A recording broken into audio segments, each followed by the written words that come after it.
we are at Season 5 of the Voices of CX podcast. I'm your host, Mary Drumond. This season is airing at one of the most difficult moments in this era.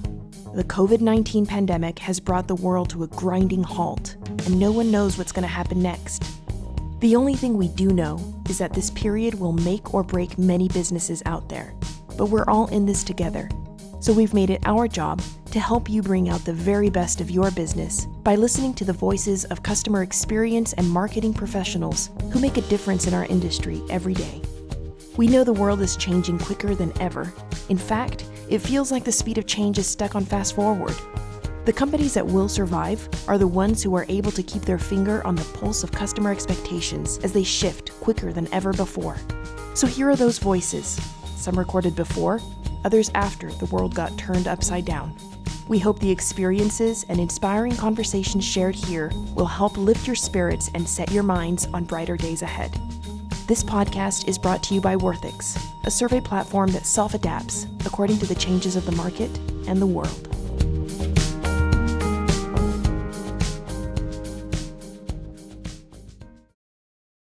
Ladies and gentlemen, welcome back to one more season of Voices of Customer Experience podcast. And to open the season with me today, I have the most listened to guest of season 3, back by popular demand, James Dodkins. Yay, go me. What's up? Thanks for coming back. Well, thank you for inviting me back. Well, I mean, you didn't really have a choice because I did. People were demanding it. People were demanding it, sending comments. I had perfect strangers reaching out and saying how inspired they were by this episode and how fantastic it was. And you want to hear the best part, James? I remember that the day we recorded, you were sick. Was I?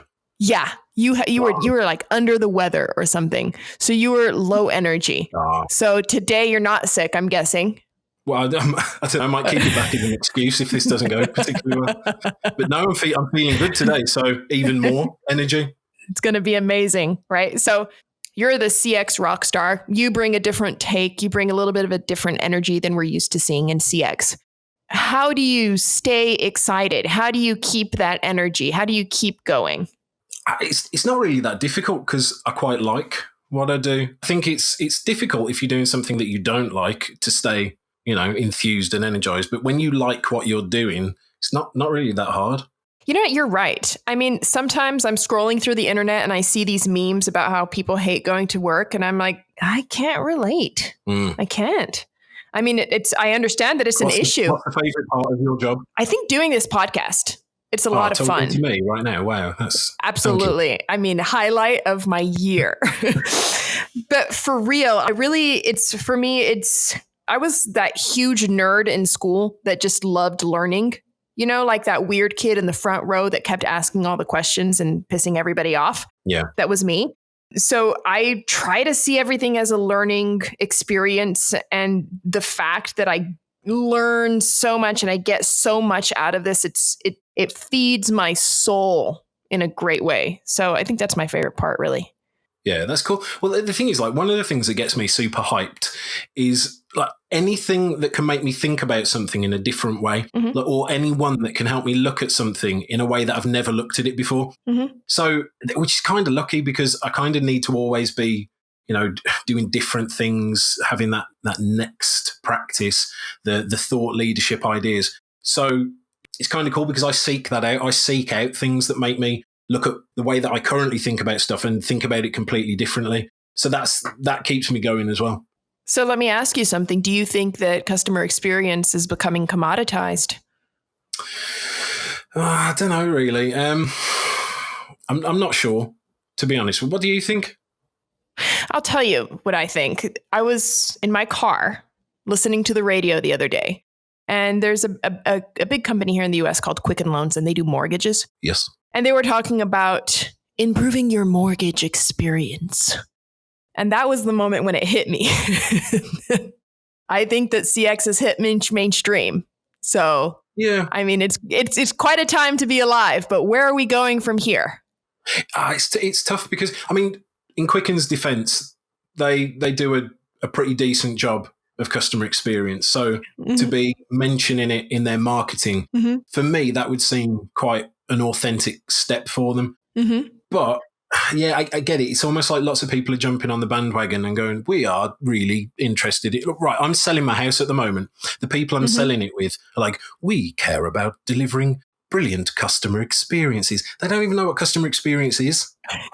Right. It's like, I think what a lot of people are doing is they're taking customer service and going, ooh, experience sounds cooler than service. Let's just talk about that.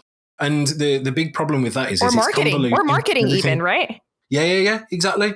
And of course, there is the argument that good customer experience is the best form of marketing, but sure, it's tough because, especially, I hear this a lot from people that they're looking for customer experience jobs, for example, and they look on the job boards, and it's so difficult to apply for those customer experience jobs because, let's say, the job of customer experience manager, that could be anything from a call center agent all the way through to somebody that's actually leading a team and a massive transformation in a company. So I think one of the problems is we don't actually know what customer experience is. And so people are jumping on the bandwagon because it's a cool word that everyone's using. And it's becoming harder and harder to figure out the people that actually are doing it properly versus the people that are just saying it because it sounds good. And I'm torn as to whether this is a disservice or not. Yeah. Because a certain part of me understands that the popularization of the term and of the concept is great for our industry. And the more people know about it, the more companies and executives will invest in projects, etc. But at the same time, I feel like by slapping that label on anything, it's kind of dooming all of these efforts to maybe fail in the long run. And that's concerning to me as well. Yeah, you know what? You've got a point there. And that's the thing. It's kind of like, if I bring it back to the music thing, you know how like every band thinks they're a rock band, but they're kind of not. It kind of dilutes it a little bit and it makes the term rock music or rock band mean far too much, and it doesn't have the same impact as it once did. I mean, I've heard people say that that the BTS is a rock band. What's a BTS? You know, the K-pop band. I mean, yeah, you know what? Unfortunately, yeah, I do. That's exactly it. So, of course, there's going to be a whole generation of people growing up going, "Oh, yeah, I really like rock music," and you go, "Oh, what bands?" And you, whatever that acronym is, you go, "No, you don't." And it will be exactly the same. Companies going, "Yeah, we do really good customer experience." You go, "Oh, tell me about it." They'll tell you, and you go, "No, you don't." Yeah. So. Well, I'll tell you something that I heard on one of the podcasts that I recorded for this season, which is Joe Pine. And yeah, you'll hear him later on in the season, listeners. But one thing, so Joe Pine wrote the Experience Economy book 20 years ago, and he recently relaunched it. And Joe Pine has a really unique view of what customer experience means. To him, customer experience is the economic offering of time well spent, period. So when companies are able to provide customers with an experience that slows time down and makes them savor every minute, and there is a fee attached to that experience, then that is what Joe considers customer experience. So for him, the experience economy is any economical offering surrounding an experience of time well spent. Okay. And everything other than that is the service economy, which is what he considers the economical revolution that came before the experience economy. Mm-hmm. But the experience economy still needs to provide their customers with good experiences. So his idea of what customer experience is different, but it doesn't mean that the other alternatives are wrong. It's just a different definition. So the customer experience that we look at as a practice is kind of that sum of all the interactions that customers have with a company. Well, that's the thing. You've set me off now. Well done. Congratulations. Yay. The rest of this podcast is going to be a write-off because it's all going to be about definitions now. I am so sick to death with the definitions of customer experience being bastardized. Really, when somebody asks you, what is customer experience? The only acceptable answer is customer experience is a term used to describe the business practice of understanding and improving the relationship between an organization and its customers. That is the only acceptable answer to what is customer experience. And it pisses me off so much when I hear somebody will say, what is customer experience? They go, oh, well, customer experience is so good for your company and you need to do this because, you know, when they'll come back and you'll make more money. They're not asking that. Or they'll start to tell what a customer experience. They say, what is customer experience? And they go, well, customer experience is the sum of the interactions. No, that's a customer experience. That's not customer experience capitalized, like the philosophy, the discipline. Or people will say, well, a good customer experience is this, that, or the other. They're not asking what a good customer. We, as a community, need to do far better at this. If somebody asks us what a customer experience is, okay, fair enough. But just people asking what is customer experience, there needs to be like a dictionary definition. And for me, customer experience is a term used to describe the business practice of understanding and improving the relationship between an organization and its customers. That is it. That's it. That's it. That's all it needs to be. And there's so many other definitions out there. I mean, when it comes to a customer experience, that annoys me as well. Because people will say, well, a customer experience is the sum of the thoughts, feelings, and interactions a customer has with your company. Nope, that is incorrect. That is the least customer-centric way to look at what a customer experience is. A customer experience is the sum of the thoughts, feelings, and interactions a customer has about and with different products and services during the achievement of a goal or an outcome. When you look at it that way, you start to realize that you just play a small little part of a bigger picture. Once you understand that bigger picture and the goal or the outcome that they're trying to achieve, you can work with other companies that are going to be helping towards that to deliver collaborative experiences. But the first step is that redefinition, realizing that you are not everything to the customer. You are just a small part in a bigger picture. So I'm going to stop talking there because I've rambled at what was that? Wait, that was my favorite rant. I loved it because that's one thing that we talk about here at Worthix. It all starts with a need. Yeah. The customer has a need, period. The need has always existed. You know, so for example, the need for transportation. People have always had a need for transportation. It's just changed over the years. The offering has changed over the years, but the need is exactly the same. People still need to get around. So yeah. Well, I mean, what I'd suggest is almost taking that a step further. Well, what is the outcome delivered by that need? What is the goal they're trying to achieve by using transportation? Understand what that is and deliver that better than a competitor. You're going to be head and shoulders above everyone else. Yeah, I love that. Cool. If you've been struggling with the whole work from home thing, we've got you covered. Worthix's Work From Home University will be sending weekly advice on how to be productive, cut out distractions, and just stay sane in general straight to your inbox. And if you're curious on how we're tackling work from home here at Worthix, just follow us on Insta, Twitter, and LinkedIn for updates. So when you're not ranting about customer experience, either on the internet or on a stage. Yeah. I don't rant on stage. I'm very measured on You're stage. very scripted. This is the problem between it is scripted. My talk is scripted because of this exact thing. Because otherwise, I'll go off on a mad rant for like 7 hours, and then people will be like, "Oh, we kind of need to leave now because we're going to die of starvation." So, but I'll tell you, but rants are emotional. Rants are emotional, and emotions generate reactions, and that's cool. Yeah, I like that. Good. I'm down with that. But back to my thing. So when you're not delivering CX rants or on a stage doing scripted rants, you also write books. Accidentally successful books. We approached this subject lightly. Yeah. And the other day, you published a review that somebody had made of your book, didn't you? Oh man, you yes, I did. And I'll tell you why I'm bringing this up in a second. And the person was just bashing the book, weren't they? They were like, "This is the most wretched, horrible, obscene piece of work I've ever." Right? I mean, I don't think it was that bad, but thank you. But the point was, you sharing that for me felt really authentic. And I was just looking at a new T-shirt launched by Tesla. Yeah. In commemoration of the Cybertruck event. Did you see this? I haven't seen the T-shirt. I saw the Cybertruck thing. They put out a T-shirt with the exact imprint. Remember how Musk threw a ball at the glass and it shattered? Yeah. And it was a huge fail. Oh my God, what a faux pas. That's ridiculous. Yeah. They got the imprint of the ball on the glass and they made it into a T-shirt.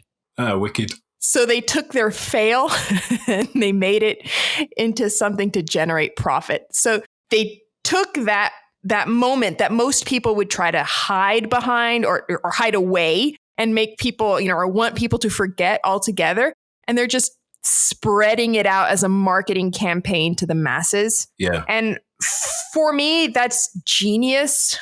So with that, I'm suggesting that you're slightly genius by putting your negative review out on social media. But it does provide, I think, your followers and other people with kind of an authentic opinion of what you stand for. And I think that is very attractive in a world where we're surrounded by influencers and we have a hard time knowing what's real and what isn't real. Yeah. Is this feedback you get often, or is this the first time you're hearing it? Yeah, I mean, a lot. The thing is, of course, like in the past, I mean, we spoke about this last time, but in the past, when I was, trying to be the corporate person, I would have never done anything like that because, it's just not the done thing. But now with what I'm doing, now I'm just being myself. It's the sort of thing I'd show my mates. I'd be like, lads, look at this. So why not show the people that follow me? At the end of the day, I don't think many people on the cusp of buying my book saw that and then thought, well, I'm not going to buy it now. And if they did, so what? Yeah. I think it's a nice thing for people to see that, just everyone's normal. Yeah, I've got more followers than most people, but I've also got a lot of people that don't like me as well. But that's fine. And to be fair, if I'm taking a purely customer experience lens and sort of view of this, that bad experience that person had was my fault. If I didn't set the expectations properly in the description of the book to explain, which I actually think I did, but whatever. If I didn't set the expectations properly or well enough that person bought the book with some other expectation in mind, that's on me. That's my fault. At the end of the day, yes, this person's a dick for writing that, but whatever.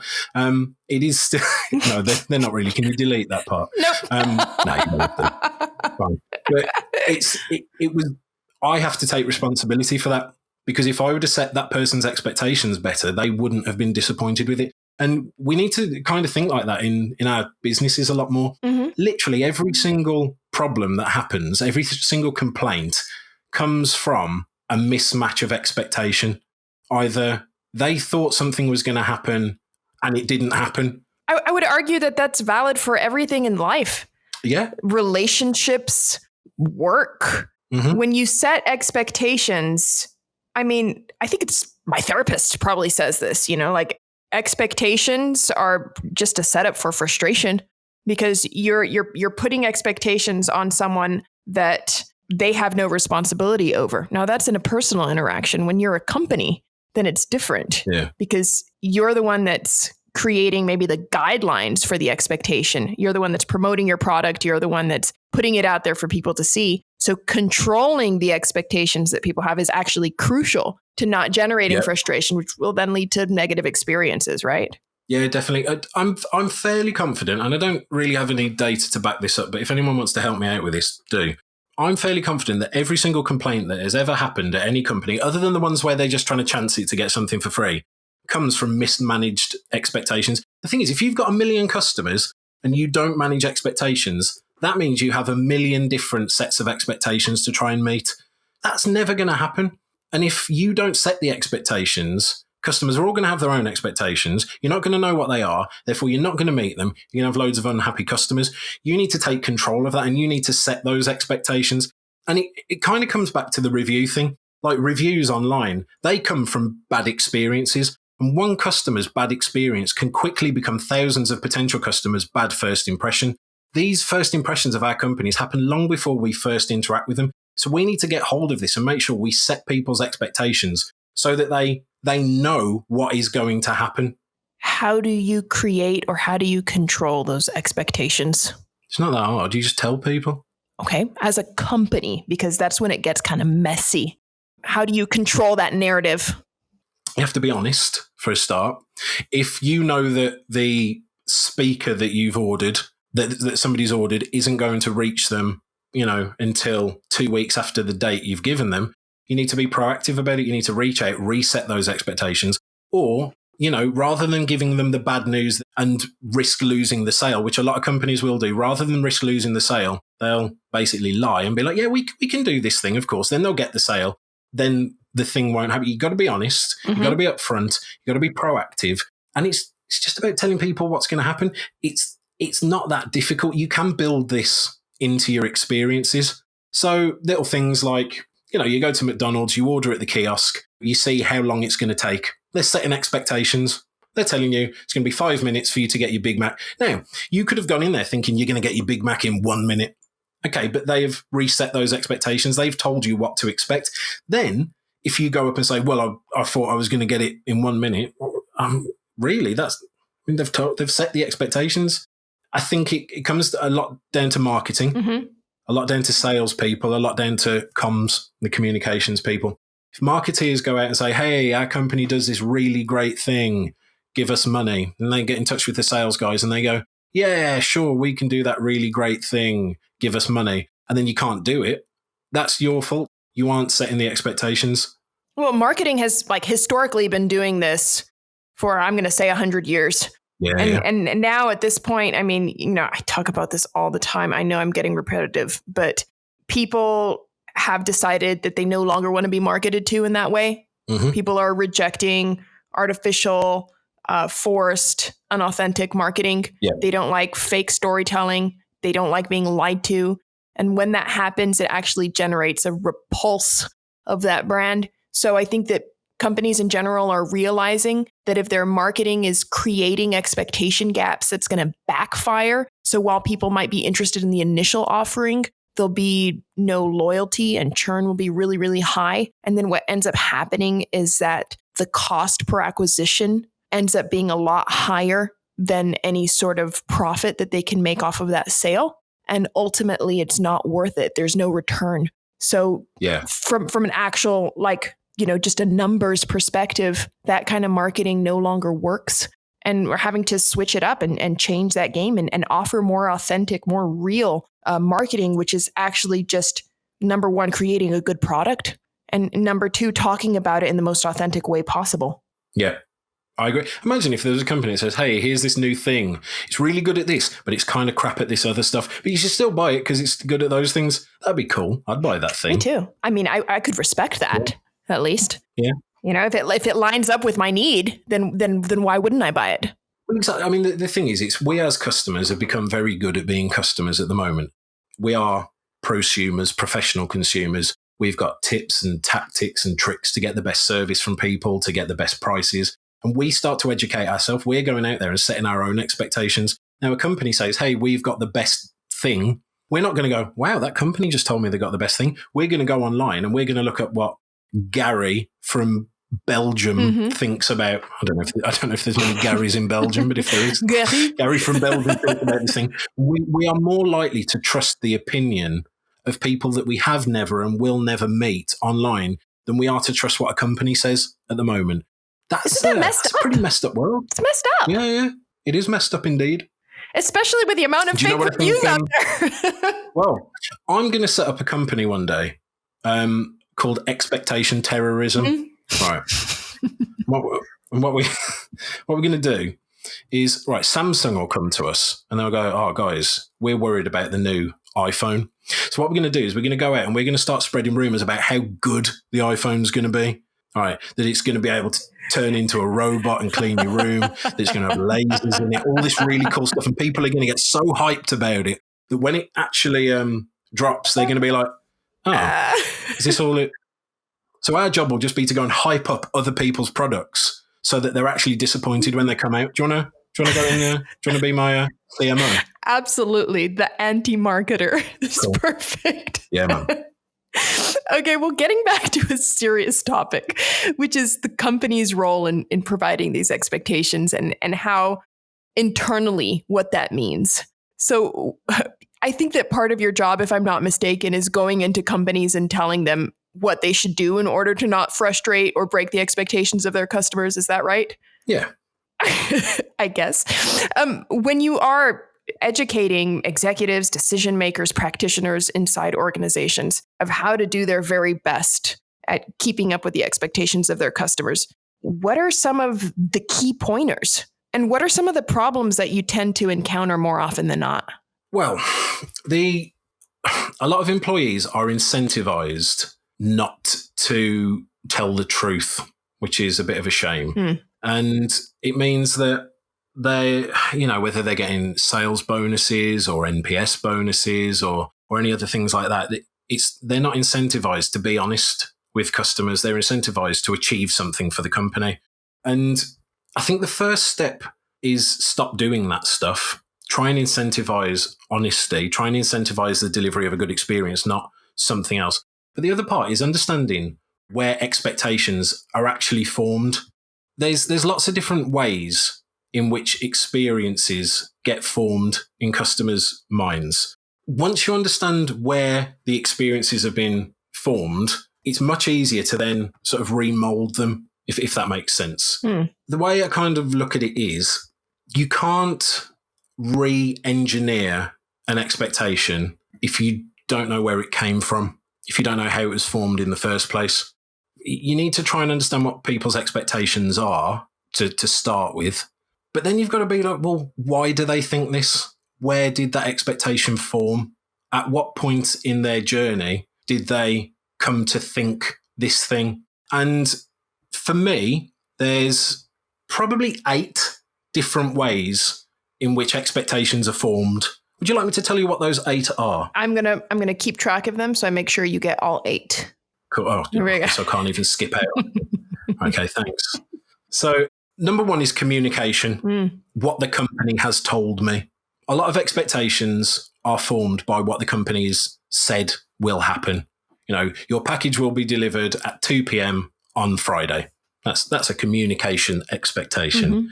There's brand expectations. There's certain things that we expect when buying an Apple product just because we associate it with the brand. There's certain things we expect when dealing with Disney because of the brand.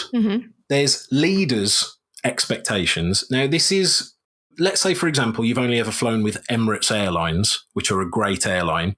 They are leading the way in customer experience. And then you go and fly with United.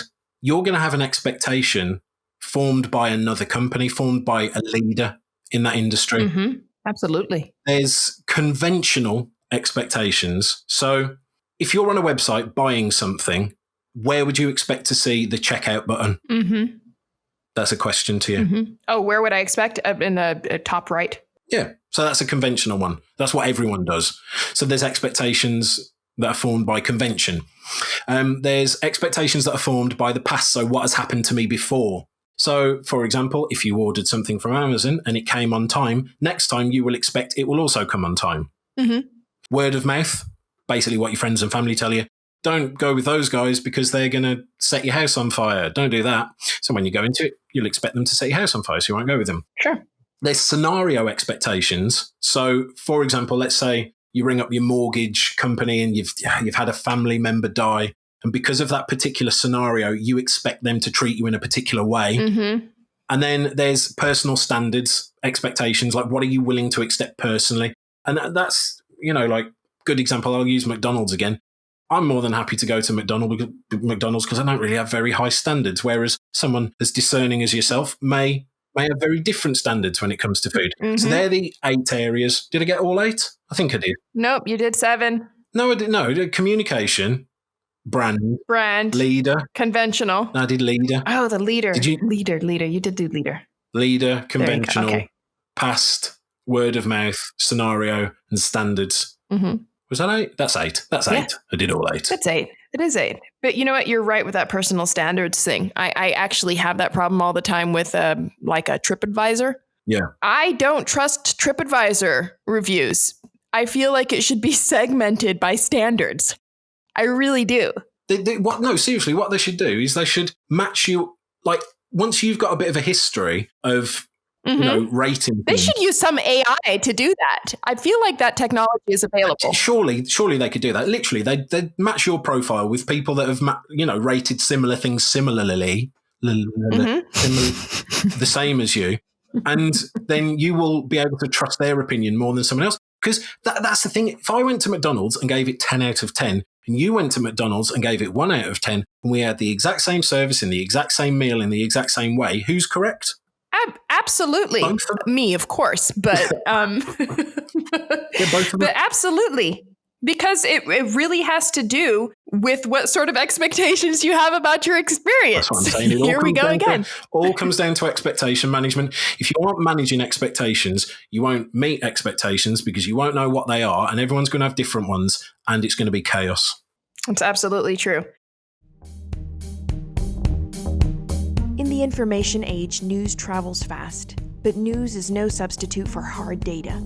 Get to the facts about what your customers really want with Worthix, the world's first self-adaptive AI-powered survey. We're helping bridge the gap between companies and customers, all at the speed of change. Last time you were with us, you didn't tell a story that I wanted you to tell, and you didn't tell it because we got carried away. And here we are, 30 minutes in, getting carried away again. Yeah. I mean, and this story is going to be just magnificent for the folks in the US who know absolutely nothing about soccer. Cool. Well, I mean, in my defense, you should have learned from your past experience to expect this was probably going to happen. My historical expectations. So, well, I was, which is why I decided to plug this in now. Cool. See, there you go. I remember you talking about a soccer team. Now, how can we possibly correlate a soccer team with customer experience? It's basically, I think that we need to start organising like a soccer team. The actual term is a football team. I'm sorry. I apologise. It's fine. It's the one that you play with your feet. Mm-hmm. But whatever, that's fine. You know what I mean? That's soccer team. And really, it comes back to, if you look at the organisational chart of any company nowadays, most companies, it's going to be pyramid, it's going to be a triangle. Boss at the top, frontline workers at the bottom, split out by departments and divisions. And where this came from originally was from a guy called Adam Smith. So many, many moons ago, he went into a pin factory in Scotland.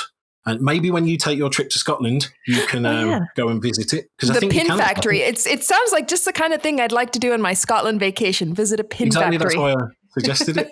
But he looked at what was going on and he said, do you know what would be really interesting? You've got really crappy output at the moment. It really depends on who's in on, any given day and their level of skill. Wouldn't it be cool if we just split out the tasks needed to create the pins and train people really, really well just to do that one little part of the experience? So you'd get wire extruders, wire cutters, pin sharpeners, pin packagers. You get all those people and they would get trained really, really well to do their part of the process. They say, look, you don't need to know about anything else. Just don't even look at those. Just do your one thing over and over again and be really good at it. And this was a massive departure away from traditional manufacturing, where let's say you were making a chair or something, you would be like the master craftsman.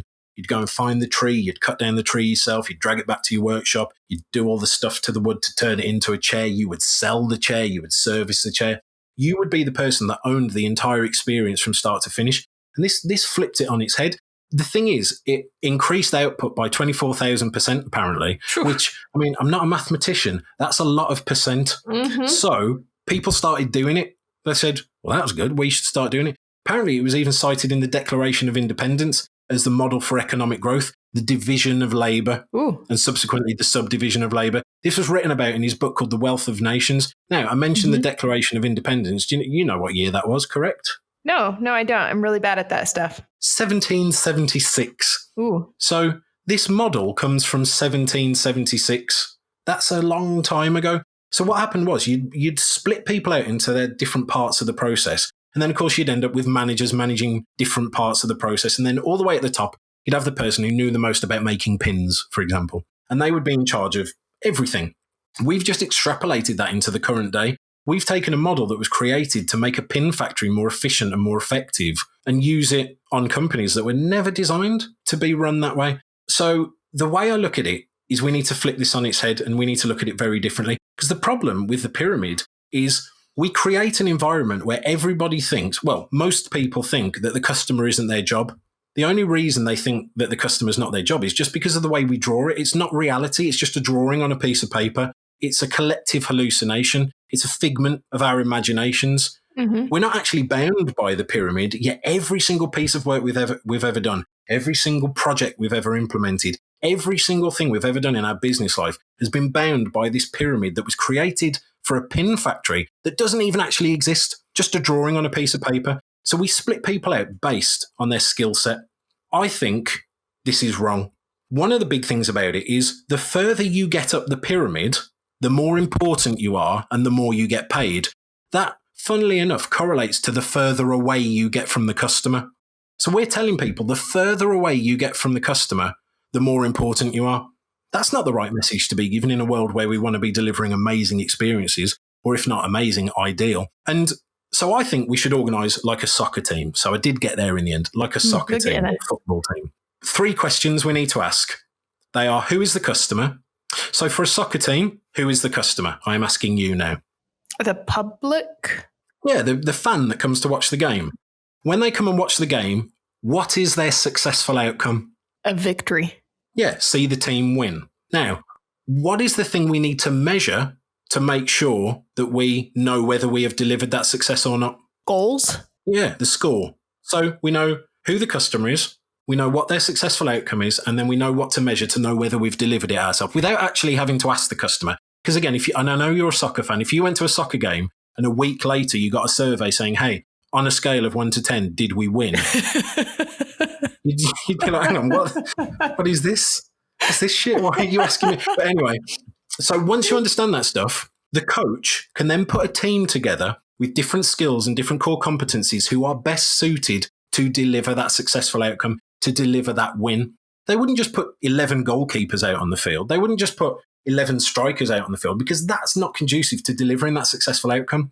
They put a team together that are all very different, have all very different skills, have all loads of different roles to play, but they're all part of the same team with one outcome in mind, and that is win the game. So I think we need to be putting together experienced teams with people of different skills, different core competencies who can come together to best deliver successful outcomes. Don't split people up by skill set.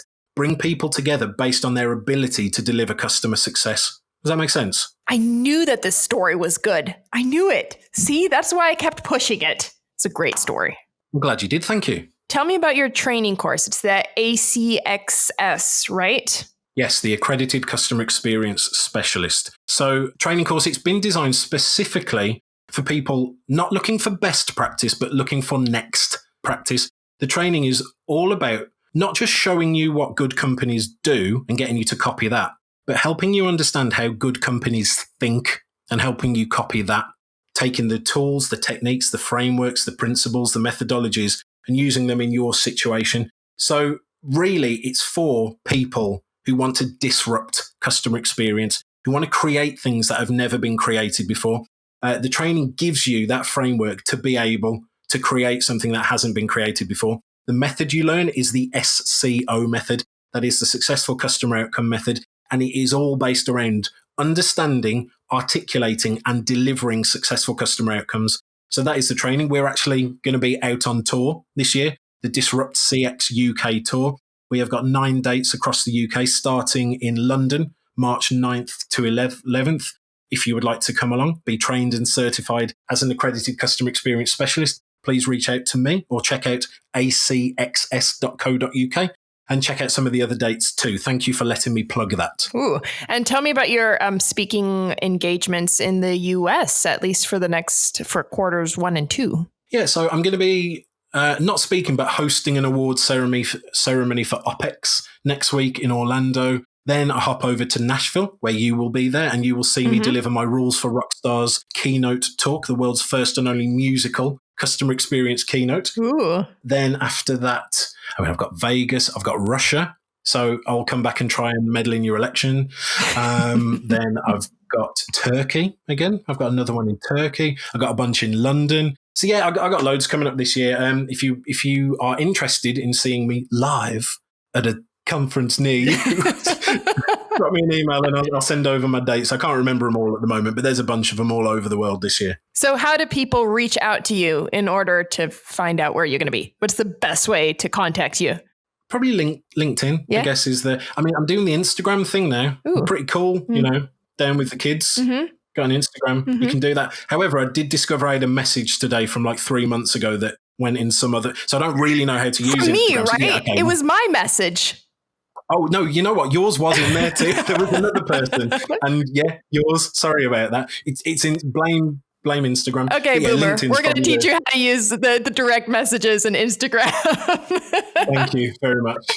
Appreciate that. That's awesome, James. I'm so glad you came back for one more season. And let's see if we get you on season 6 as well, because apparently there's a Rubik's Cube story that you didn't tell. Yeah, I know, because there's that other one you wanted me to. I'm holding it back on purpose. That's what it is. Let's get this one to be the most listened one of 2020, and then I'll come back in 2021 and tell you the other story. Sounds like a plan. I love it. Take care. Thank you for joining us on one more episode of Voices of CX podcast. This podcast is hosted and produced by Mary Drumond, edited and co-produced by Steve Barry. Voices of CX is brought to you by Worthix. Keep up with the speed of change at worthix.com.